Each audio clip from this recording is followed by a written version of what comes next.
Hello everyone, welcome to another lecture of organizational behavior and today our topic is what is power। ये basically organisational behavior का chapter number 13 है, power and politics, और आज हम discuss करेंगे what is power. तो सबसे पहले देखते हैं definition of power. Power and politics are two face of a single coin. Power और पॉलिटिक्स का हम यहाँ पे चैप्टर है तो दोनों के बारे में डिस्कस किया गया है कि पावर और पॉलिटिक्स जो है ये दो चेहरे हैं एक ही कॉइन के। They move parallel together, side by side, ये एक दूसरे के साथ साथ चलते हैं। First let's discuss about power, लेकिन पहले हम पावर के बारे में बात करेंगे।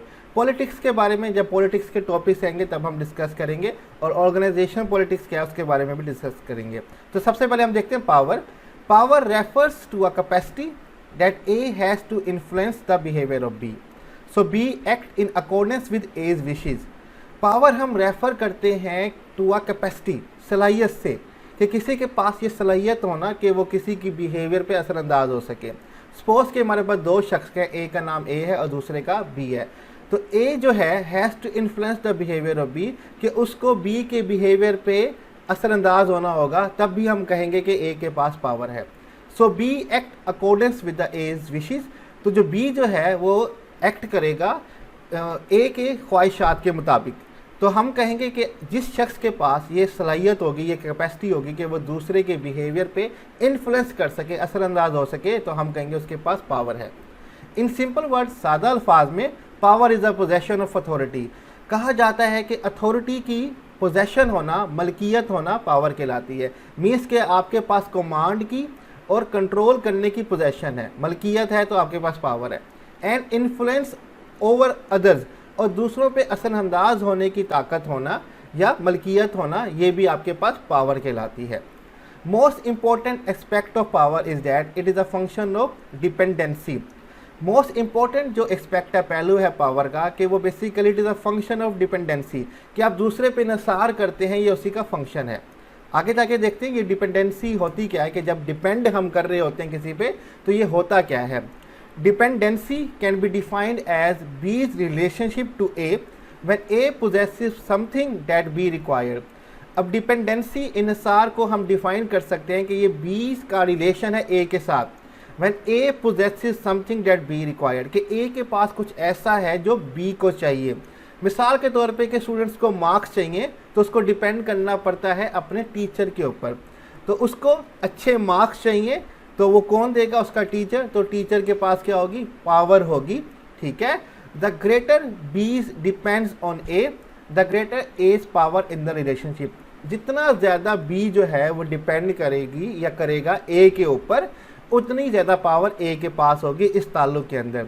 मिसाल के तौर पे जितना ज़्यादा हम अपने टीचर पे इन्हिसार करेंगे मार्क्स के लिए, टीचर के पास उतनी ही ज़्यादा ताकत होगी। अक्सर स्टूडेंट्स क्या करते हैं, जैसे कि पेपर अच्छा नहीं करते तो फिर वो रेफरेंस ढूंढना शुरू हो गए या सर से बात करना शुरू कर दी, तो वो बहुत ज़्यादा टीचर पे डिपेंड कर रहे होते हैं। फिर टीचर उनके बिहेवियर पे इन्फ्लुएंस कर सकता है अपनी मर्ज़ी से, ठीक है। लेकिन अगर आपका पेपर खुद से इतना अच्छा है तो आपको किसी पे डिपेंड करने की ज़रूरत ही नहीं है। तो जब आप किसी पे डिपेंड ज़्यादा कर रहे होते हैं तो दूसरे के पास ताकत ज़्यादा आ जाती है। तो आपके पास पोजेशन होना कि आप दूसरे के बिहेवियर को कंट्रोल कर सकें, उस पर इन्फ्लुएंस कर सकें, यही ताकत जो होती है इसको पावर कहा जाता है। और ये पावर तब सही तरीके से काम करती है जब एक शख्स दूसरे शख्स पे इन्हिसार कर रहा हो, डिपेंड कर रहा हो। जितना ज़्यादा डिपेंड किया जाएगा उतना ज़्यादा दूसरे शख्स के पास पावर ज़्यादा होती है। तो यह छोटा सा लेक्चर था हमारा, व्हाट इज़ पावर और व्हाट इज़ डिपेंडेंसी, उसके बारे में हमने देख लिया। आगे डिटेल में स्टडी करेंगे, पावर्स की बेसिस कौन सी होती हैं या टाइप्स कौन सी होती हैं उसको भी देखेंगे। तो आज का लेक्चर हमारा यहीं पे एंड होता है। स्लाइड्स का लिंक मैं डिस्क्रिप्शन में दे दूंगा, आप वहाँ से डाउनलोड कर सकते हैं। कोई भी कमेंट हो आप कमेंट में मुझसे पूछ सकते हैं। अपना ख्याल रखिएगा, अल्लाह हाफिज़।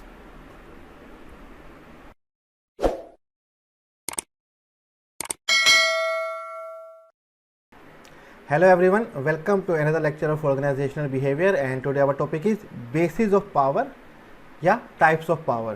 ये चैप्टर नंबर 13 है ऑर्गेनाइजेशनल बिहेवियर का, पावर एंड पॉलिटिक्स, और आज हम डिस्कस करेंगे बेसिस ऑफ पावर या टाइप्स ऑफ पावर क्या होती है उनके बारे में हम डिस्कस करेंगे।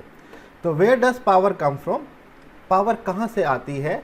We answer by dividing the basis और sources of power into two general grouping, formal and personal, and then breaking each of these down into more specific category।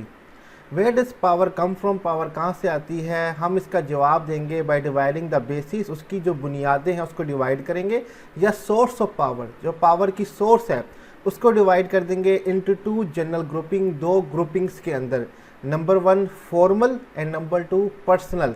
और फिर इन दोनों को ब्रेक डाउन करेंगे हम मोर स्पेसिफिक कैटेगरीज के अंदर, कि फॉर्मल के अंदर कितनी कैटेगरीज हैं और पर्सनल के अंदर कितनी कैटेगरीज हैं। पावर कहाँ से आती है? इसकी दो बुनियादें हैं या दो सोर्सेज हैं, एक हमारे पास फॉर्मल है और एक हमारे पास पर्सनल है, और फिर फर्दर इनकी भी कैटेगरीज हम देखेंगे। तो सबसे पहले हम देख लेते हैं फॉर्मल पावर। फॉर्मल कहते हैं रस्मी को, ठीक है, कि आप किसी ऑर्गेनाइजेशन में या किसी ओहदे पे हैं, या आपके घर में आपका एक ओहदा है जिसकी वजह से, उस ओहदे की वजह से आपके पास एक पावर आ जाती है, तो वो हम देखते हैं formal power. Formal power is based on an individual's position in an organisation. Formal power की बुनियाद जो है वो एक इंडिविजुअल की जो ऑर्गेनाइजेशन में पोजीशन होती है, ओहदा होता है, उसकी वजह से जो पावर उसके पास होती है, उस ओहदे की वजह से, उसको हम फॉर्मल पावर कहते हैं। It can come from the ability to force threat, मजबूर करना, और रिवार्ड, और फ्रॉम अथॉरिटी। ये जो हमारे पास जो फॉर्मल पावर है, इसकी जो एबिलिटी है, हम कह सकते हैं किसी को फोर्स करना, थ्रेट करना, मजबूर कर देना, इससे भी आ सकती है। रिवार्ड देने से भी हम किसी पे पावर का इस्तेमाल कर सकते हैं, और अपनी अथॉरिटी का भी इस्तेमाल कर सकते हैं, ठीक है, अपनी कमांड का भी। There are 3 basis of formal power, 3 बुनियादें हैं फॉर्मल पावर की। 1 बाय 1 तीनों को देखते हैं। पहले हमने देख लिया 2 हैं, पावर कहाँ से आती है, 2 बुनियादें या 2 सोर्सेज हैं, फॉर्मल और पर्सनल, और फॉर्मल के अंदर भी हमारे पास 3 उसकी बुनियादें हैं। तो नंबर 1 हमारे पास है कोहेसिव पावर। इस कोहेसिव को कहते हैं फोर्स करना, जोर देना, ठीक है। Coercive power is the ability of a manager to force an employee to follow an order by threatening the employee with punishment if the employee does not comply obey with the order. Coercive power जो है ये ability है manager की, कि वो force करे अपने employ को कि वो उसके ऑर्डर को फॉलो करे, बाय थ्रेटनिंग, उसको धमका के, उसको डरा के धमका के कर सकता है। द एम्प्लॉय विद पनिशमेंट, कि उसको पनिशमेंट दी जाएगी, सज़ा दी जाएगी। अगर एम्प्लॉय उसका हुक्म नहीं मानेगा, उसके ऑर्डर को ओबे नहीं करेगा, तो उसको सज़ा दी जाएगी। Example of cohesive power, example कौन कौन से कोहेसिव पावर की? Number 1 threats of rights up. आपको एक फॉर्मल डॉक्यूमेंट लिखा दिया जाएगा जिसमें आपको वार्निंग दी जाएगी या फाइनल धमकी दी जाएगी कि ये आपकी लास्ट वार्निंग है, इसके बाद आपको निकाल दिया जाएगा, इस तरह से कुछ हो सकता है, ठीक है। थ्रेट्स ऑफ राइट्स अप आपको दिया जा सकता है, या आपके खिलाफ कार्रवाई के लिए HR या किसी बड़े डिपार्टमेंट में ख़त भेजा जा सकता है, लेटर भेजा जा सकता है कि आपके खिलाफ एक्शन लिया जाए। नेक्स्ट हमारे पास है डिमोशन, रिडक्शन इन रैंक। आपकी जो पोजीशन है उससे आपको डिमोट कर देना, आपका ओहदा जो है, रैंक जो अभी है, उसको नीचे कर देना, अगर आप पावर, उसकी हुक्म जो उसकी बात है उसको नहीं मानते, तो इस तरह से वो आपको धमका सकता है कि आप उसका ऑर्डर माने। पे कट या ले ऑफ, आपकी पे कट कर दी जाएगी, या आपको टेम्परेरी कुछ अरसे के लिए निकाल दिया जाएगा, सस्पेंड भी किया जा सकता है, ले ऑफ भी किया जा सकता है, निकाला भी जा सकता है। Termination if employ don't follow order, या एम्प्लॉय को बिल्कुल ही निकाल देता, टर्मिनेट कर दिया जाएगा, फायर कर दिया जाएगा अगर वो ऑर्डर नहीं मानता। तो ये तरीके हैं कि हम उसको फोर्स कर सकते हैं, उसको धमका सकते हैं कि वो हमारा हुक्म माने, और इसी को हम कहते हैं कोहेसिव पावर, ठीक है। थ्रेटनिंग वाली, फोर्स करने वाली, डरा धमका के काम करवाने वाली पावर। नेक्स्ट हमारे पास आती है रिवार्ड पावर। इनाम दे के हम कर सकते हैं कि उसको मोटिवेट कर सकते हैं कि वो हमारा हुक्म माने। Reward power is simply the power of manager to give some types of reward to an employ as a means to influence the employ to act. Reward power simple power है manager की कि वो अपने employ को किसी type का reward दे, इनाम दे, as a means किसी उसको एज अ टूल यूज़ करते हुए कि वो इन्फ्लुएंस करे एम्प्लॉय के एक्ट के ऊपर, बिहेवियर के ऊपर। रिवार्ड कैन बी टेंजिबल और इनटेंजिबल। रिवार्ड टेंजिबल भी हो सकते हैं जिसको टच किया जा सके, और इनटेंजिबल भी हो सकते हैं जिसको टच ना किया जा सके। अब टेंजिबल अवार्ड क्या, इनटेंजिबल अवार्ड क्या, उसको भी देख लेते हैं जल्दी से। Tangible reward, tangible reward are physical thing, ठीक है, जिस फिजिकल थिंग जिसको छुआ जा सकता है, वो जो रिवार्ड होते हैं वो टेंजिबल रिवार्ड है। Such as monetary reward, monetary reward यानी कि पैसों का, ठीक है, कोई पैसों का रिवार्ड हो सकता है, वेज और सैलरी इंक्रीज हो सकती है, आपकी तनख्वाह या आपकी दिहाड़ी बढ़ाई जा सकती है। बोनसेस, आपको एक्स्ट्रा गिफ्ट दिए जा सकते हैं। सर्टिफिकेट्स, आपको सर्टिफिकेट दिए जा सकते हैं। मेडल्स एंड गिफ्ट, आपको मेडल भी दिया जा सकता है और कोई गिफ्ट भी दिया जा सकता है, ठीक है, जैसे कि एम्प्लॉय ऑफ द मंथ का सर्टिफिकेट हो गया या मेडल हो गया, ये चीज़ें भी आपको दी जा सकती हैं। तो ये हमारे पास टेंजिबल रिवार्ड्स हो गए। नेक्स्ट हमारे पास है intangible reward. Intangible rewards are not physical thing, ये फिजिकल रिवार्ड नहीं होता, ये तारीफ हो सकती है, अप्रिसिएशन हो सकती है, इस तरह से बात हो सकती है, but can be more effective such as praise, लेकिन ये ज़्यादा मौसर साबित हो सकती है, जैसे कि प्रेज किसी की तारीफ़ करना, ठीक है, पॉजिटिव फीडबैक, उसके बारे में पॉजिटिव राय देना, रिकॉग्निशन, उसकी पहचान करना, more responsibility including raise in status, और ज़्यादा जिम्मेदारी दे देना, उसके स्टेटस में ओहदे में तरक्की कर देना, वेल टाइम थैंक यू, उसका अच्छे से शुक्रिया अदा करना, ये इंटेंजिबल रिवार्ड हो जाते हैं, और ये भी एम्प्लॉय को बहुत ज़्यादा मोटिवेट कर रहे होते हैं। ये भी एक पावर है, पावर का तरीका है, सोर्स है, जो कि एक मैनेजर इस्तेमाल कर सकता है अपने एम्प्लॉय से वो बिहेवियर शो करवाने के लिए जो वो करवाना चाहता है। फाइनली हमारे पास है लेजिटिमेट पावर, लीगल और जायज़ पावर, ठीक है, इसको कहते हैं legitimate power is power you drive from your formal position और office held in the organisation hierarchy of authority. Legitimate को कहते हैं लीगल, जायज़ पावर ये वो पावर है जो आप ड्राइव करते हैं फ्रॉम योर फॉर्मल पोजीशन, आपकी जो रस्मी एक पोजीशन है ऑफिस के अंदर जो आप हेल्ड करते हैं, दर्जा बंदी के अंदर जो आपके पास अथॉरिटी है, हायरार्की जो होगी दर्जा बंदी जैसे सीईओ, बोर्ड ऑफ डायरेक्टर उसके ऊपर होते हैं, ठीक है, तो इस तरह से जो भी हायरार्की है उसमें जो आपकी अथॉरिटी है आप उसका इस्तेमाल करेंगे। एग्जाम्पल लेजिटिमेट पावर जो हमारे पास है, the president of the corporation has certain powers because of the office he hold in the corporation, जैसे कि प्रेजिडेंट है कंपनी का, ठीक है, जो उसको चलाता है, उसके पास सर्टेन पावर्स होती हैं कि वो किस तरह से अपने ऑफिस को होल्ड करता है, कॉपरेट करता है। लेकिन अगर हम पाकिस्तान की एग्जांपल देखें, हमारे पाकिस्तान का जो प्रेसिडेंट है उसके पास पावर है कि वो कोई भी पार्लियामेंट से बिल आता है उसको मंजूर करे या उसको मंजूर ना करे, लेकिन हमारे यहाँ देख सकते हैं कि हमारे प्रेसिडेंट की पावर किस काबिल किस हद तक है कि वो उसको पावर बस बराए नाम दी हुई है कि वो उसका इस्तेमाल भी सही तरीके से नहीं कर सकता, लेकिन बाहर के ऑफिस में प्रेसिडेंट के पास पावर होती हैं, वो अपने डिसीजन ले रहे होते हैं, उसके अथॉरिटी का इस्तेमाल भी करते हैं, तो ये हमारे पास लेजिटिमेट पावर हो जाती है। ये 3 सोर्सेज या बेसिस थी फॉर्मल पावर की। नेक्स्ट हम देखते हैं पर्सनल पावर क्या होती है, ठीक है। Personal power come from individual unique characteristics, they are 2 basis of personal power, expertise, skills and the respect and admiration of others. Personal power जो है ये एक इंडिविजुअल की, किसी भी शख्स की जो यूनिक आप कह सकते हैं कि डिफरेंट खसूसियात हैं उनकी वजह से बन जाती है, ठीक है, कि उसमें कोई ऐसी खसूसियात है कि जिसकी वजह से उसके पास पावर है। They are 2 basis of personal power, 2 बुनियादें हो सकती है पर्सनल पावर की, एक एक्सपर्टीज, स्किल्स कि वो इतना महारत है, उसके पास इतनी काबिलियत है कि उसके पास पावर है पड़ी, ठीक है।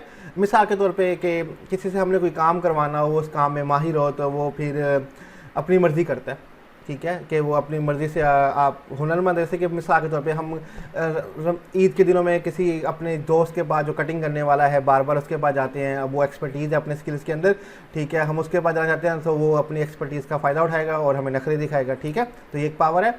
And the other respect and admiration of power, के लोग आपकी इज्जत करते हैं, आपकी तारीफ़ करते हैं, जिसकी वजह से आपके पास बहुत ज़्यादा पावर है पड़ी, ठीक है, यानी कि आपको एक ओहदा देते हैं, जैसे कि हमारे यहाँ अक्सर लोगों को इतना ऊपर चढ़ा दिया जाता है कि फिर वो इस तारीफ़ का नाजायज़ फ़ायदा भी उठाना शुरू कर देते हैं। तो सबसे पहले देखते हैं एक्सपर्ट पावर क्या होती है। Expert power is a power based upon employees perception that a manager और some other member of organisation has a high level of knowledge और a specialised set of skills that other employees और member of the organisation do not possess. Expert power है जिसकी बुनियाद है कि employ ये perception करता है, ये ख्याल कर लेता है कि उसका जो मैनेजर है या some other member of the organization, क्या कोई ऑर्गेनाइजेशन का दूसरा मेंबर है, has a high level of knowledge, उसके पास बहुत ज़्यादा नॉलेज है, इल्म है, और स्पेशलाइज सेट ऑफ स्किल्स, और बहुत ज़्यादा महारत है उसके पास किसी स्पेशलाइज फील्ड के अंदर, दैन अदर एम्प्लॉय, दूसरे एम्प्लॉय से बेहतर, और member of organization do not possess, और दूसरे जो मेंबर है ऑर्गेनाइजेशन के वो इसको पोजेस नहीं करते। इस बुनियाद पे उसकी बात मानना, क्योंकि वो एक्सपर्टीज़ है, उसके पास नॉलेज है, उसकी बात मानना, तो ये पावर जो हो जाती है ये एक्सपर्ट पावर कहलाती है, क्योंकि हम उसकी एक्सपर्टीज़, उसके नॉलेज की वजह से उसकी बात मान रहे होते हैं, ये एक्सपर्ट पावर हो जाती है। सेकंड हमारे पास है रेफरेंट पावर। रेफरेंट वही किसी का हवाला देना, किसी की तारीफ़ इतनी होना कि आप उसकी बात मान जाएं, किसी के पास अच्छा ओहदा होना, ठीक है, कि उसकी एडमिरेशन की वजह से आप मानते हैं, उसका आपके ऊपर कोई इन्फ्लुएंस नहीं है, लेकिन फिर भी आप उसकी इज़्ज़त इतनी करते हैं कि आप वो बात मानना शुरू हो जाते हैं। अब यहाँ पे रेफरेंट का मतलब है ज़ेरे हवाला शख्स, ठीक है। Power is the power of individual over the team और the forward based on the high level of identification with the admiration of और respect of power holder leader. अब ये वही ज़ेरे हवाला शख्स है कि मीन्स आप किसी का रेफरेंस दे रहे हैं, ठीक है, कि इंडिविजुअल जिसको सब फॉलो करते हैं और जिसकी टीम है और सब उसको फॉलो करते हैं, उसका हवाला दे के हम काम करवाते हैं, ठीक है, उसकी पावर है हवाले की। Based on high level of identification, उसकी हाई लेवल ऑफ आइडेंटिफिकेशन होती है विद एडमिरेशन ऑफ और रिस्पेक्ट, और उसकी बहुत ज़्यादा तारीफ और रिस्पेक्ट होती है फॉर द पावर होल्डर और लीडर, जो पावर होल्डर और लीडर है पड़ा। Example of referent power are nationalism, कौम परस्ती के नाम पे, ठीक है, पैट्रियटिज्म, हुब्बुल वतनी, सेलिब्रिटीज़, जो हमारे सेलिब्रिटीज़ होते हैं, ठीक है, वो जनाब जी हम उनको फॉलो करते हैं क्योंकि हम उनको एडमायर करते हैं। जैसे कि अगर अमिताभ बच्चन कोई चीज़ इस्तेमाल कर रहा है, वो एडवर्टीजमेंट में आके दिखाते हैं, तो हम उसको अगर पसंद करते हैं तो हम भी करेंगे। अगर शाहिद अफरीदी बूबूम बबल गम खाता है तो हम भी खाएंगे। अगर नेशनलिज्म के नाम पे हमसे कोई काम करने को कहा जाता है तो हम बड़े शौक से करते हैं, ठीक है। जैसे कि कोई अब जैसे हमारे यहाँ APS हुआ था, आर्मी पब्लिक स्कूल का वाक़या हुआ था, नेशनलिज्म के नाम पे सिक्योरिटी के चीज़ें बढ़ा दी गई, रास्ते बंद कर दिए जाते हैं, हिफाजती इक़दाम के लिए जाते हैं और हम उसके लिए जोश में आ जाते हैं, ठीक है। तो नेशनलिज्म, पैट्रियटिज्म, सेलिब्रिटीज़ को फॉलो करना, इनका रेफरेंस दे के इनकी बात मानना, ये रेफरेंट पावर कहलाती है। तो हमारे पास ये जो power of basis of power और सोर्सेज ऑफ पावर का टॉपिक है वो यहीं पे कंप्लीट हो जाता है। हमारे पास दो तरह की पावर होती हैं, एक होती है फॉर्मल और एक होती है पर्सनल, और उसकी कैटेगरीज भी हमने देख ली। यहीं पे हमारा आज का लेक्चर जो है वो एंड पे पहुंचता है। स्लाइड्स का लिंक मैं डिस्क्रिप्शन में दे दूंगा, आप वहाँ से डाउनलोड कर सकते हैं। तो कोई भी क्वेश्चन हो आप कमेंट में मुझसे पूछ सकते हैं। अपना ख्याल रखिएगा, अल्लाह हाफिज़।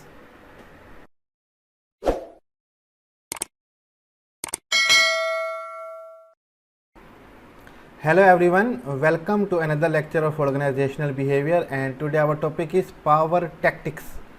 ये ऑर्गेनाइजेशनल बिहेवियर का चैप्टर नंबर 13 है, पावर एंड पॉलिटिक्स, और आज का टॉपिक है पावर टैक्टिक्स। हम उसके बारे में स्टडी करेंगे। पावर टैक्टिक्स यानी कि ताकत के चालें या हरबें।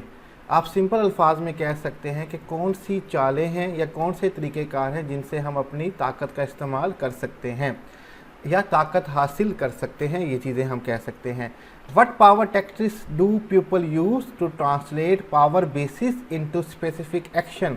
कौन सी ताकत की चालें या हरबे हैं do people use, जो लोग इस्तेमाल करते हैं to translate power basis, कि वो तर्जुमा कर सके या ट्रांसलेट कर सके अपनी पावर ताकत की बेसिस का, बुनियादों का, into specific action, किसी ख़ास एक्शन या हरकत के लिए। मीन्स कि वो किस तरह से अपनी ताकत का इस्तेमाल करें कि वो अपने ताकत के ज़रिए दूसरों को इन्फ्लुएंस कर सकें या लोगों के लिए स्पेसिफिक एक्शन जनरेट कर सकें। इसको हम कहेंगे पावर टैक्टिक्स। आगे हम देखते हैं, what option do they have for influencing their bosses, coworker और एम्प्लॉयज़। क्या ऑप्शंस उनके पास हैं जो जिनके ज़रिए वो इन्फ्लुएंस कर सकते हैं अपने बॉसेस को, अपने कोवर्कर्स को, कोलीग्स को या अपने एम्प्लॉयज़ को। मीन्स कि कोई भी इंडिविजुअल है तो वो क्या तरीक़ेकार इस्तेमाल करेगा अपने बॉस को इन्फ्लुएंस करने के लिए, अपने कोवर्कर को जो साथ उसके काम करते हैं उनसे कोई एक्शन करवाना हो तो वो किस तरह से उन्हें इन्फ्लुएंस करेगा, या अगर आप बॉस है तो अपने एम्प्लॉयज़ को किस तरह से इन्फ्लुएंस कर सकते हैं। तो ये चीज़ें हमें, चालें जो हरबे हैं वो हमें देखनी पड़ेंगी, टैक्टिक्स हमें देखने पड़ेंगे। In this section, we review popular tactical option and the condition that may make one more effective than other। इस सेक्शन के अंदर यानी कि इस टॉपिक के अंदर हम रिव्यू करेंगे पॉपुलर टेक्टिकल ऑप्शन, कौन से मशहूर हरबे हैं या हमारे पास चाले की ऑप्शंस हैं और क्या कंडीशंस हैं that may make one more effective than other, जो एक शख्स को ज़्यादा मौसर और बेहतर बनाता है एज़ कम्पेयर टू दूसरे शख्स से। Research has identified 9 distinct influence tactics. Research जो है उसने पता लगाया है कि 9 मुख्तलिफ डिस्टिंक्ट या यूनिक इन्फ्लुएंस टैक्टिक्स हैं, हमारे पास चालें या हरबे हैं, हम वो देखेंगे। नंबर 1 है लेजिटिमेसी, कानूनी हैसियत, relying on your authority position और saying a request accords with organisational policies और रूल्स। ये लेजिटिमेसी का मतलब है कानूनी हैसियत कि आपके पास अथॉरिटी है, इक़्तिदार है, ठीक है, आप अपने इक़्तिदार पे रिलाई कर रहे हैं, अपनी पोजीशन पे रिलाई कर रहे हैं और दूसरों से रिक्वेस्ट कर रहे हैं कि वो ये काम करें अकॉर्डिंग टू ऑर्गेनाइजेशनल पॉलिसीज़ और रूल। जो कि अकॉर्ड यहाँ पे लिखा हुआ है, मीन्स कि वो जो रूल्स और पॉलिसीज़ होंगी ऑर्गेनाइजेशन की उसके मुतल्लिक होंगी, आप उनसे वो रिक्वेस्ट कर सकते हैं और वो उनको फॉलो करनी पड़ेगी क्योंकि आपके पास अथॉरिटी है पड़ी, ठीक है। तो पहला हमारे पास टैक्टिक्स हो गया लेजिटिमेसी, कानूनी हैसियत। सेकंड है हमारे पास रैशनल परसुएशन, समझदारी से दूसरे को कायल कर लेना, ठीक है, यानी कि दूसरे को समझा देना अपनी बात और वो आपकी बात मानने के लिए राज़ी हो जाए। Presenting logical argument and factual evidence to demonstrate a request is reasonable. आप प्रेजेंट करें, आप पेश करें लॉजिकल आर्गूमेंट, समझदारी के दलाइल जिसमें लॉजिक हो, ठीक है, एंड फैक्चुअल एविडेंस, और हकीकत के एविडेंस उनको दिखाएं, ठीक है, to demonstrate a request is reasonable, ताकि उनको लगे कि जो आप रिक्वेस्ट कर रहे हैं, जो आप काम उनसे करवाना चाहते हैं वो रीज़नेबल है, उसकी जो वजह है वो बिल्कुल ठीक है। तो रैशनल परसुएशन हमारे पास सेकंड टैक्टिक्स है कि जिसमें हम लॉजिकल आर्गूमेंट देते हैं और फैक्चुअल एविडेंस देते हैं कि जो हम रिक्वेस्ट आपको कह रहे हैं करने के लिए वो बिल्कुल रीज़नेबल है और आपको ये एक्शन शो करना पड़ेगा। नेक्स्ट हमारे पास आ जाता है इंस्पायरेशनल अपील, ठीक है। अपील मीन दरख्वास्त करना, इंस्पायरेशनल मुतासिर कुन, ठीक है, मुतासिर कुन अपील या मुतासिर कुन दरख्वास्त करना। Developing emotional commitment by appealing to a targets value, needs, hopes and aspiration. आप इमोशनल कमिटमेंट जाहिर करते हैं और टारगेट करते हैं और अपील करते हैं जो आपका इंडिविजुअल है जिससे आप रिक्वेस्ट करना चाहते हैं, उनकी वैल्यूज़ को, उनकी नीड्स को, होप्स और डिज़ायर्स को, उनको टारगेट करते हुए आप अपनी अपील करते हैं और वो मुतासिर होके आपका काम करने को तैयार हो जाएगा। इसमें हम इमोशनल जज्बाती तौर पे कमिटमेंट जाहिर कर रहे होते हैं और हम दरख्वास्त करते हैं और फिर हम टारगेट्स के वैल्यू को, नीड्स को, होप को, एस्पायरेशन को, कि वो हम ऐसी बातें करेंगे जिससे उसकी नीड्स और होप्स और एस्पायरेशन है वो भी मुतासिर होंगे और वो खुश होकर हमारी रिक्वेस्ट जो है वो कर देगा, ठीक है। तो इस तरह से हम इंस्पायरेशन अपील को भी यूज़ कर सकते हैं as a power tactics. Next हमारे पास है कंसल्टेशन, ठीक है, मुशावरत।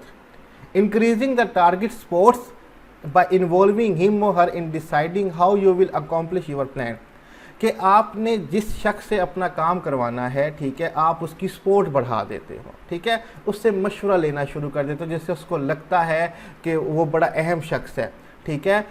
बाय इन्वॉल्विंग हिम और her in deciding how you will accomplish your plan, आप उनको भी इन्वॉल्व करते हो और फिर उनको बताते हो कि किस तरह आप बड़ा अहम किरदार अदा करोगे मेरे प्लान को हासिल करने में, जिससे उनको लगता है कि उनकी वैल्यू है, तो वो आपकी सपोर्ट करने को तैयार हो जाते हैं और आपके मुताबिक इन्फ्लुएंस हो जाते हैं। तो कंसल्टेशन, किसी से मशवरा लेना बड़ा इंपॉर्टेंट हो जाता है। ये बेसिकली बिल्कुल आप कह सकते हो कि सेल्फ जो इस्टीम नीड होती है किसी भी एम्प्लॉय की, कि जब बॉस अपने एम्प्लॉय से मशवरा लेता है कोई काम करने से पहले, तो एम्प्लॉय को लगता है कि मेरी वैल्यू है, बॉस मुझसे पूछ रहा है, तो वो हर तरह से अपने बॉस का साथ देता है। तो कंसल्टेशन हमारे पास फोर्थ पावर टैक्टिक्स है। नेक्स्ट हमारे पास है exchange, rewarding the target with benefits और favour in exchange for the following a request. आप रिवार्ड दे रहे हैं, ठीक है, टारगेट को, यानी कि जिस शख्स को आपने इन्फ्लुएंस करना है या उससे कोई एक्शन करवाना है, आप उसको रिवार्ड दे रहे हो, ठीक है, बेनिफिट्स और फेवर दे रहे हो इन exchange for following the request, कि वो आपकी रिक्वेस्ट जो है वो मान ले। हमारे यहाँ जिसके कहा जाता है थोड़ी बहुत रिश्वत वगैरह, कि कोई काम करवाना हो तो कोई गिफ्ट पेश कर दो वगैरह वगैरह, तो वो आपका काम कर देगा। तो इस तरह से भी हम गिफ्ट्स के ज़रिए भी हम पावर का इस्तेमाल कर सकते हैं। पर्सनल अपील्स, ज़ाती दरख्वास्त, asking for compliance based on friendship और लॉयल्टी। कंप्लाइंस मीन आपका साथ देना, आप उसको साथ देने को कह रहे हो, आपके साथ मिल के अलाइंस करने को कह रहे हो, फ्रेंडशिप की बेस पे कि वो आपका दोस्त है, या लॉयल्टी की बेस पे कि आप पे ट्रस्ट करता है, ठीक है। तो इस बेस पे हम कह सकते हैं किसी को कि तुम मेरे दोस्त हो, तुम मेरे साथ ये काम करो। तो इस दरख्वास्त पे के ज़रिए भी हम पावर को इस्तेमाल कर सकते हैं। ये भी पावर टैक्टिक्स का एक हरबा हमारे पास है पड़ा, कि दोस्ती का नाम लेके दूसरों से काम करवा लेना। नेक्स्ट हमारे पास है इंग्रेशिएशन, दिल जीतना, ठीक है, इंग्रेशिएशन, यूजिंग फ्लैटरी, चापरूसी करना, प्रेज, तारीफ करना और friendly behavior prior to making a request. आप किसी से रिक्वेस्ट करना चाहते हो कि ये काम मेरा कर दो, और रिक्वेस्ट करने से पहले यूजिंग फ्लैटरी, उसकी चापलूसी करना, ठीक है, प्रेज, तारीफ करना और दोस्ताना उसको साथ बर्ताव करना, ये करने से वो आपका काम कर देगा, ठीक है, आप उसका दिल जीत जाएंगे, इंग्रेशिएशन हो जाएगी और वो आपका काम कर देगा, ठीक है। तो ये भी एक हमारे पास पावर टैक्टिक्स है पर। आठवां है प्रेशर, ज़ोर ज़बरदस्ती, using warning, repeated demand and threat. आप उसको वार्निंग देना, ठीक है, रिपीटेड डिमांड, बार बार मुतालबा करना, एंड थ्रेट, उसको धमकी देना, ठीक है। इसके ज़रिए भी हम किसी से अपना काम करवा सकते होते हैं। ये भी तब आप कर सकते हैं जब आपके पास अथॉरिटी होती है। फाइनली कोलिएशन, अलाइंस बना लेना, ठीक है, इनलिस्टिंग द एड और support of other to persuade the target to agree, ठीक है। आप इनलिस्ट करते हो एड और सपोर्ट ऑफ अदर, ठीक है, फिर उनको परसुएट करते हो टारगेट को कि वो एग्री हो जाए आपकी बात से।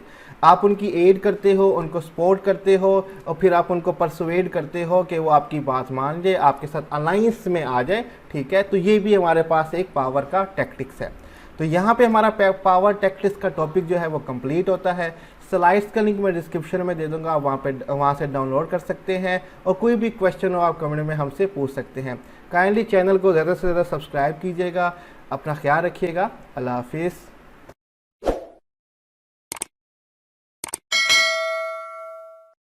To another lecture of organizational behavior and today our topic is politics, power in action। ये बेसिकली हमारा चैप्टर नंबर 13 है, पावर एंड पॉलिटिक्स। और आज हम देखेंगे पॉलिटिक्स, पावर इन एक्शन। इसमें हम देखेंगे कि ऑर्गेनाइजेशनल पॉलिटिक्स क्या होती है और पॉलिटिकल बिहेवियर क्या होता है। और पॉलिटिक्स को उर्दू में सियासत कहा जाता है। तो हम देखते हैं definition of organizational politics. Workplace politics, office politics and organization या और organization politics is the use of power and social networking within an organization to achieve changes that benefit the organization or individual within in। Workplace politics यानी कि काम करने की जगह की सियासत, ऑफिस की सियासत या ऑर्गेनाइजेशनल की सियासत जो है is the use of power, power का, ताकत का इस्तेमाल है। एंड सोशल नेटवर्किंग, समाजी रवाबित या राब्तों का इस्तेमाल है within the organization, organization के अंदर, टू अचीव चेंजेस, ताकि हम हासिल कर सकें वो तब्दीलियाँ, वो changes that benefit the organization, जो ऑर्गेनाइजेशन को फ़ायदा देगी या जो इंडिविजुअल, जो वहाँ पे अफराद काम कर रहे हैं, उनको फ़ायदा देगी। अब ऑर्गेनाइजेशन पॉलिटिक्स बेसिकली हम उसमें इस्तेमाल करते हैं ताकत को और अपने सोशल नेटवर्किंग को, अपने रेफरेंसेस को, समाजी ताल्लुकात को, ताकि वो तब्दीलियाँ हासिल कर सके जिनसे ऑर्गेनाइजेशन को या वहाँ के अफराद को फ़ायदा हो। Organizational politics focus on the use of power to affect decision making in organization or on self-serving। Organization politics basically focus करता है कि ताकत का इस्तेमाल किया जाए ताकि असरअंदाज हो सके डिसीजन मेकिंग के अंदर ऑर्गेनाइजेशन की या अपनी सेल्फ सर्विंग की, खुद के काम की, उसकी जो डिसीजन मेकिंग है उस पर असरअंदाज हुआ जा सके। इसको हम ऑर्गेनाइजेशन पॉलिटिक्स का फोकस कहेंगे कि उसका मेन फोकस इस पर होता है। आगे चलते हैं हमारे पास definition of political behaviour. Political behaviour क्या होता है, सियासी रवैया क्या होता है, हम उसकी डेफिनेशन देख लेते हैं। Organizational politics need political behavior. Organization सियासत जो है उसको सियासी रवैया चाहिए होता है। एक्टिविटीज़, वो आप कह सकते हैं कि हरकतें, activities, सरगर्मियाँ that are not required as part of person's former role in the organization but that influence or attempt to influence the distribution of advantage and disadvantage within the organization। Organization politics need political behavior। activities, organization politics चाहती हैं political रवैया और activity that are not required as part of personal formal role, जो कि ज़रूरी नहीं होते किसी भी इंसान की रस्मी जो रोल किरदार है ऑर्गेनाइजेशन के अंदर उसके लिए, बट डैट इन्फ्लुएंस, लेकिन ये क्यों ज़रूरी है, क्यों हम चाहते हैं, ताकि हम असरअंदाज हो सकें और अटैम्प्ट टू इन्फ्लुएंस, और कोशिश करें कि असरअंदाज हो सके the distribution of advantages and disadvantages, कि जो फ़ायदे और जो नुकसान डिस्ट्रीब्यूट होने हैं हम उस पर असरअंदाज हो सके। बेसिकली हम सिंपल अल्फाज में कहूँ कि पॉलिटिकल बिहेवियर वो बिहेवियर होता है जो कि ज़रूरी नहीं है, रस्मी नहीं है हमारी ऑर्गेनाइजेशन के अंदर, लेकिन लोग इसका इस्तेमाल करते हैं ताकि वो अपने जितने भी फ़ायदे हैं, एडवांटेज है ऑर्गेनाइजेशन में, उनको अपनी तरफ कर सकें और डिसएडवांटेज जो है वो दूसरे लोगों की तरफ भेज सकें। इसको हम कहेंगे पॉलिटिकल बिहेवियर। अब पॉलिटिकल बिहेवियर दो तरह के होते हैं। एक होता है लेजिटिमेट पॉलिटिकल बिहेवियर, जो कि हम कुछ हद तक कह सकते हैं कि लीगल हैं, और एक होंगे इलीजिटिमेट जो कि लीगल नहीं होंगे। तो पहले देखते हैं legitimate political behavior. Referral to normal everyday politics, ये जो दिन भर की नॉर्मल आम पॉलिटिक्स होते हैं, सियासी रवैये जो होते हैं उसको कहते हैं। Such as complaining to your supervisor about your colleague, अपने कोलीग यानी कि जो आपका कंपेनियन है, पीर है, साथी है जो काम करता है, उसकी शिकायत करना अपने सुपरवाइज़र से या मैनेजर से। Obstructing organization policies, organization policies में रुकावट बनना, ठीक है, कोई नई पॉलिसी आई है तो उसके लिए रुकावट पैदा करना, ठीक है। Developing contact outside the organization, और ऑर्गेनाइजेशन के बाहर भी ताल्लुकात बनाना इंफॉर्मेशन हासिल करने के लिए और अपना अच्छा इमेज बनाने के लिए, ये लेजिटिमेट पॉलिटिकल बिहेवियर हो जाता है। नेक्स्ट हमारे पास है illegitimate political behaviour, illegal political behaviour जो गैर कानूनी है, जिसकी इजाज़त बिल्कुल भी नहीं है। Extreme political behaviour that violate the implied rules of games, extreme काफ़ी हद तक बढ़ के पॉलिटिकल बिहेवियर दिखाना कि आप पीक लेवल पे चले गए हैं, सियासी रवैया दिखा रहे हैं जो कि खिलाफ वर्जी करता है, वायलेट करता है rule of the game, organization के जो भी रूल्स हैं उनकी खिलाफ वर्जी कर रहा होता है पूरी तरीके से। इसको हम कहेंगे इलिजिटिमेट पॉलिटिकल बिहेवियर जो कि लीगल नहीं होते। Such as whistle blowing, passing on organization information to someone, जैसे कि विसल ब्लोइंग करना, ऑर्गेनाइजेशन की खुफिया इंफॉर्मेशन जो है दूसरे लोगों को बांटना शुरू कर देना या मीडिया को बांटना शुरू कर देना, ठीक है। Calling in sick as a group, सब मिलकर सिक कह दें कि हम बीमार हैं और आज हम काम के लिए नहीं आ रहे, ठीक है। And wearing orthodox dress to protest, और गैर रवायती कपड़े पहनना प्रोटेस्ट के लिए कि आप जनाबी प्रोटेस्ट करने निकले हैं, धरना देने निकले हैं, तो उसके लिए अजीब व गरीब आपने कपड़े पहन लिए और प्रोटेस्ट कर रहे हैं, ये इलिजिटिमेट इलीगल पॉलिटिकल बिहेवियर होते हैं। तो आज का हमारा जो लेक्चर है वो छोटा सा था, यहीं पे इख्तिताम पे पहुंचता है, जिसमें हमने देखा ऑर्गेनाइजेशनल पॉलिटिक्स क्या होती है और पॉलिटिकल बिहेवियर क्या होता है। स्लाइड्स का लिंक मैं डिस्क्रिप्शन में दे दूंगा, आप वहाँ से डाउनलोड कर सकते हैं। और कोई भी क्वेश्चन टॉपिक से रिलेटेड हो आप कमेंट में मुझसे पूछ सकते हैं। अपना ख्याल रखिएगा, अल्लाह हाफिज़।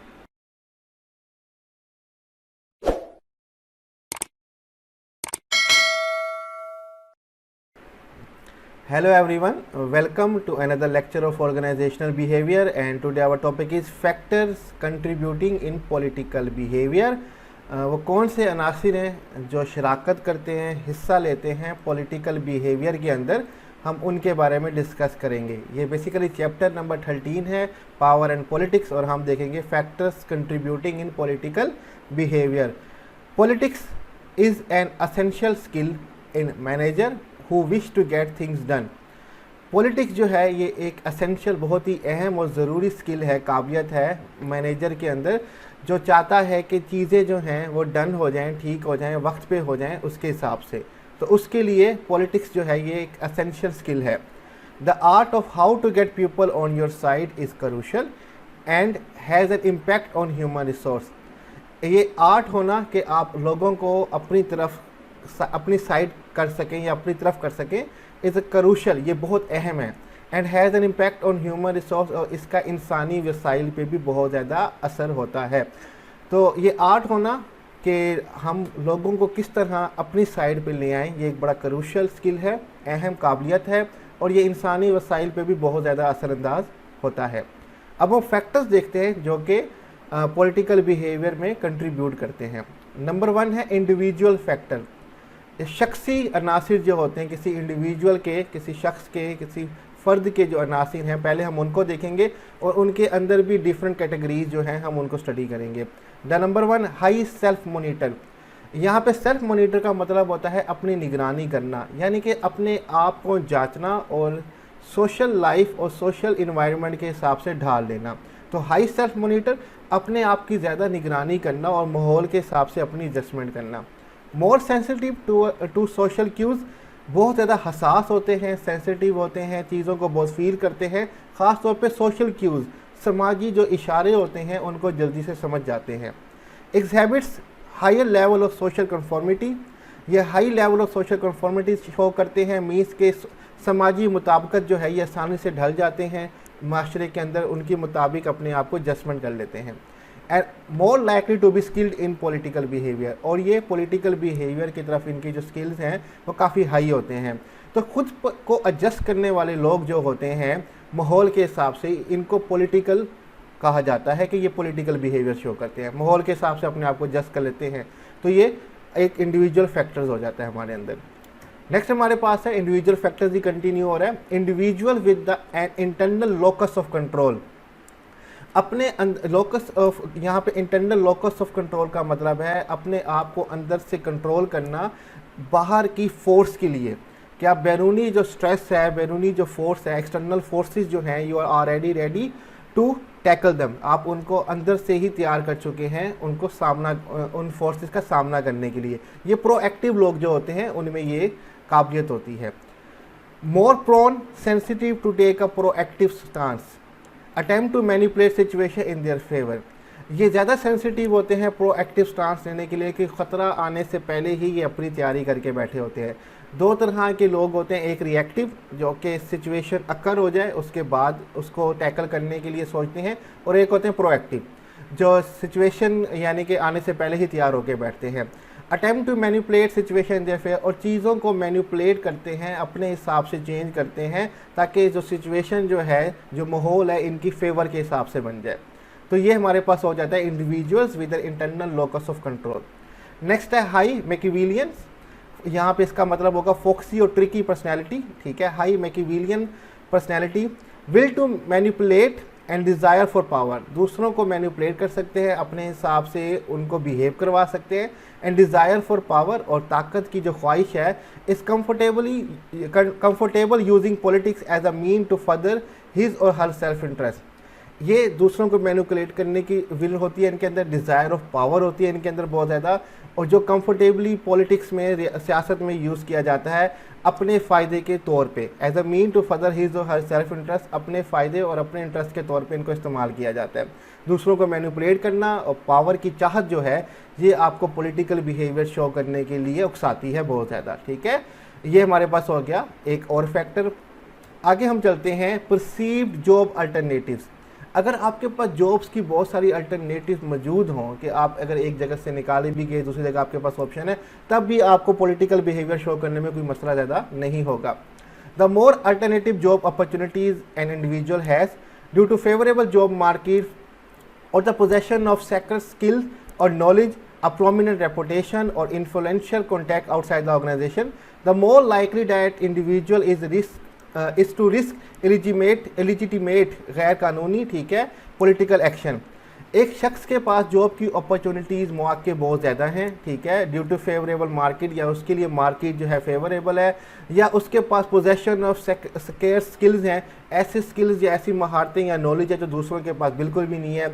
अ प्रोमिनेंट रेपुटेशन, या उसकी रेपुटेशन इमेज जो है वो बहुत बड़ा है, और influential contact outside the organization, या ऑर्गेनाइजेशन के बाहर उसके बहुत ज़्यादा राब्ते हैं, बड़े बड़े लोगों के साथ ताल्लुक़ हैं। अगर किसी शख्स में ये तमाम खसूसियात होंगी तो मोर लाइकली, बहुत ज़्यादा चांसेस है कि वो इंडिविजुअल जो है वो इलीगल इलिजिटिमेट पॉलिटिकल बिहेवियर जो है वो शो लाजमी करेगा, क्योंकि उसको पता है कि मेरे पास अपॉर्चुनिटी है, अगर मैं अपना फ़ायदा कमाने के लिए पकड़ा भी जाऊं या निकाला भी जाऊं तो मेरे पास और बहुत सारे तरीक़ेकार हैं अपने आप को जस्ट करने के लिए, तो वो ऐसा बिहेवियर लाजमी शो करेगा। तो यहाँ हमारे पास जो इंडिविजुअल फैक्टर थे वो सारे के सारे कंप्लीट हो जाते हैं। नेक्स्ट हमारे पास आ जाते हैं ऑर्गेनाइजेशनल फैक्टर, कि कौन से ऐसे ऑर्गेनाइजेशन के अनासिर होते हैं, फैक्टर्स होते हैं जो मजबूर करते हैं पॉलिटिकल बिहेवियर के लिए। नंबर 1, डिक्लाइनिंग रिसोर्सेज, वसाइल का बहुत कम होना। People may engage in political action to safeguard what they have, लोग पॉलिटिकल एक्शन यानी कि पॉलिटिकल सियासी रवैये की तरफ आ सकते हैं उन चीज़ों को बचाने के लिए जो उनके पास है। मीन्स के वसाइल बहुत कम है तो बस अपने तक रखने के लिए लोग पॉलिटिकल बिहेवियर शो कर सकते हैं। सेकंड, प्रमोशन अपॉर्चुनिटीज़, तरक्की के मौके। encourages people to compete for promotion and for this individual do political things in the organization। जब आपको पॉलिटिकल अपॉर्चुनिटी दी जाती है तो आपको इनकरेज किया जाता है कि आप एक दूसरे से कम्पीट करें, यानी कि जितने भी कोलीग्स हैं जॉब कर रहे हैं वो कम्पीट करें आपस में, जो कामयाब होगा उसको प्रमोशन देगी। एंड फॉर दिस, इसकी वजह से individual do political things in organization, जो इंडिविजुअल्स होते हैं, जितने भी लोग वहाँ पे काम कर रहे होते हैं, वो फिर सियासी चीज़ें करना शुरू करते हैं ऑर्गेनाइजेशन के अंदर अपनी तरक्की के लिए, दूसरों की कंप्लेन करना, शिकायत करना, उनके काम में रुकावट बनना, इस तरह की हरकतें शुरू कर देते हैं। लो ट्रस्ट, यकीन की कमी होना, भरोसा ना होना। Low trust cause the higher the level of low trust cause the higher the level of political behavior। जितना यकीन और भरोसा कम होगा उतना पॉलिटिकल बिहेवियर जो है वो ज़्यादा होगा। And more likely that the political behaviour will be the illegitimate kind, जितना भरोसा कम होगा ये उतना चांसेस ज़्यादा हैं कि जो पॉलिटिकल बिहेवियर होगा वो इलीगल काइंड का होगा, ठीक है, इलिजिटिमेट काइंड का होगा, यानी कि गैर कानूनी होगा, लीगल नहीं होगा। तो जहाँ पे भरोसा कम होता है वहाँ पे सियासी बयानबाजी भी, झूठ भी और दूसरों को फंसाने के तरीके भी चल रहे होते हैं। तो ये भी एक रीज़न है हमारे पास पॉलिटिकल बिहेवियर में कंट्रीब्यूट करने का।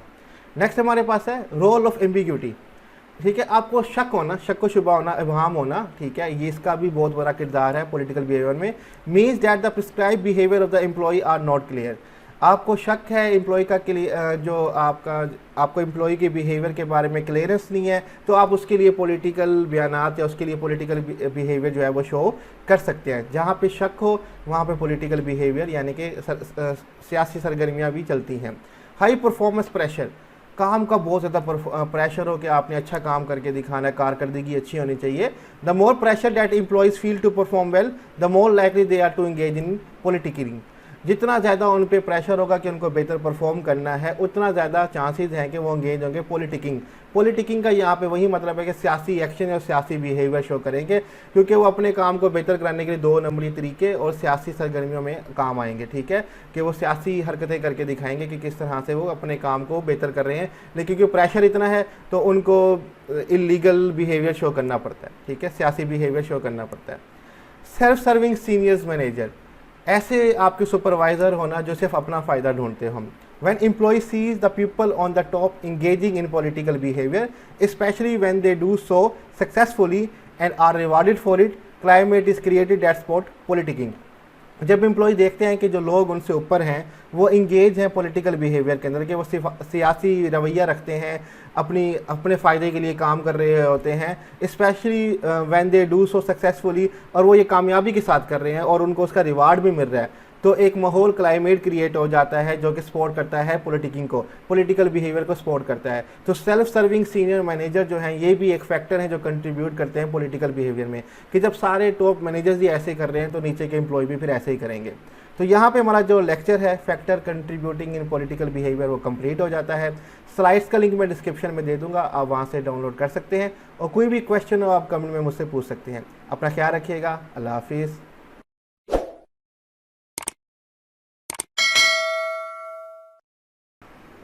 Hello everyone, welcome to another lecture of organizational behavior, and today our topic is techniques used in organization politics. ये बेसिकली चैप्टर नंबर 13 है, power and politics organizational behavior का, और आज हम डिस्कस करेंगे techniques used in organizational politics के कौन सी techniques, हरबे, चालें, तरीक़ेकार इस्तेमाल किए जाते हैं ऑर्गेनाइजेशन पॉलिटिक्स के अंदर। छोटा सा लेक्चर है, 2-3 मिनट में कवर हो जाएगा। नंबर 1 टेक्निक है अटैकिंग एंड ब्लेमिंग। ठीक है, targeting on others, blaming others and not accepting fault. दूसरों पे हमला करना, ब्लेम और उन पे इल्ज़ाम लगाना। टारगेटिंग ऑन अदर, दूसरों को अपना निशाना बना लेना, टारगेट बना लेना हर बात पे, यानी कि उनको टारगेट करना। ब्लेमिंग अदर्स, दूसरों पे इल्ज़ाम लगाना, एंड नॉट एक्सेप्टिंग फॉल्ट, और अपनी गलती कभी भी ना मानना। ये एक हमारे पर टेक्निक है ऑर्गेनाइजेशन पॉलिटिक्स की। सेकेंड है कंट्रोलिंग इंफॉर्मेशन, मालूमात को कंट्रोल करना। मेंटेनिंग सीक्रेट्स, राज को मेंटेन करके छुपा के रखना, शायद किसी के लिए फ़ायदेमंद हो सके अगर उसको बता दे, लेकिन नहीं, हमने पॉलिटिक्स खेलनी है, उसको छुपा के रखेंगे। इनकम्प्लीट इन्फॉर्मेशन, मालूमात नामुकम्मल आगे तक पहुंचाना। ठीक है, बॉस ने कुछ आपको कहा हो कि अपने कोलीग्स को बता दें और आप उनको ठीक से सही तरीके से इन्फॉर्मेशन ना दें, जैसे कि अक्सर CR क्लास को पूरी मालूमात नहीं देते और फिर एंड में लड़ाई हो जाती है। ठीक है, रॉन्ग इन्फॉर्मेशन, गलत इन्फॉर्मेशन देना। डिस्ट्रॉइंग इन्फॉर्मेशन, या इन्फॉर्मेशन को डिस्ट्रॉय कर देना, ज़ाया कर देना। ये सारे टेक्निक्स हैं ऑर्गेनाइजेशन पॉलिटिक्स के अंदर, कि जिसमें आप कम्युनिकेशन में गड़बड़ पैदा कर रहे हैं। ठीक है, नेक्स्ट इसके बाद हमारे पास आता है forming coalition. Forming negative expects on other, दूसरों के ऊपर एक नेगेटिव पहलू, यानी कि आप एक अपना रोब डालना चाहते हैं by making temporary alliance and group, कि टेम्परेरी अलायंस को ग्रुप बंदी कर रहे हैं। ठीक है, अपने एक ग्रुप बना रहे हैं ताकि दूसरों के ऊपर एक नेगेटिव पहलू आपका जाए कि आप तो स्ट्रॉन्ग हैं, आप कुछ भी कर सकते हैं, आपके पास लोग हैं, अथॉरिटी है, तो हम टेम्परेरी अलायंस बना रहे हैं दूसरों पे अपना असर छापने के लिए। तो ये भी हमारे पास एक टेक्निक है ऑर्गेनाइजेशन पॉलिटिक्स की। लास्ट हमारे पास है गेम प्लेइंग, गेम्स खेलना। It involve employ doing something insincere but not outright illegal and unethical. इसमें एम्प्लॉय क्या करता है, गैर मुखलिस एक्शन करता है, लेकिन वो टोटली इलीगल या अनएथिकल नहीं होते, लेकिन कुछ ऐसी गेम्स खेलता है, यहाँ की बात वहाँ कर देना, वहाँ की बात यहाँ कर देना और अपने आप को क्लियर कर देना। इस तरह की गेम्स खेलते हैं जो हम ये नहीं कह सकते कि मुकम्मल तौर पे गैर कानूनी है और गैर अखलाकी हैं, लेकिन हाँ कुछ थोड़ी हद तक हैं, लेकिन वो गेम जो है इस तरह की अलाउ होती हैं। ठीक है, पॉलिटिक्स है तो चलती है, तो इस तरह की गेम्स खेलते हैं, एक दूसरे के खिलाफ लोगों को भड़काता है और अपना पॉइंट क्लियर कर रहा होता है। तो गेम प्लेइंग भी हमारे पास एक टेक्निक है ऑर्गेनाइजेशन पॉलिटिक्स के अंदर। तो ये हमारा छोटा सा टॉपिक था आज का। ठीक है, जो कि कंप्लीट होता है, जिसमें हमने बस देखा techniques use in organization politics, attacking and blaming, controlling information, forming coalition and game playing. बस यहीं पे अपना जो आज का टॉपिक है वो क्लियर हो जाता है। स्लाइड्स का लिंक मैं डिस्क्रिप्शन में दे दूंगा, वहाँ से डाउनलोड कर सकते हैं। तो कोई भी क्वेश्चन आप कमेंट में हमसे पूछ सकते हैं। अपना ख्याल रखिएगा। अल्लाह हाफिज़।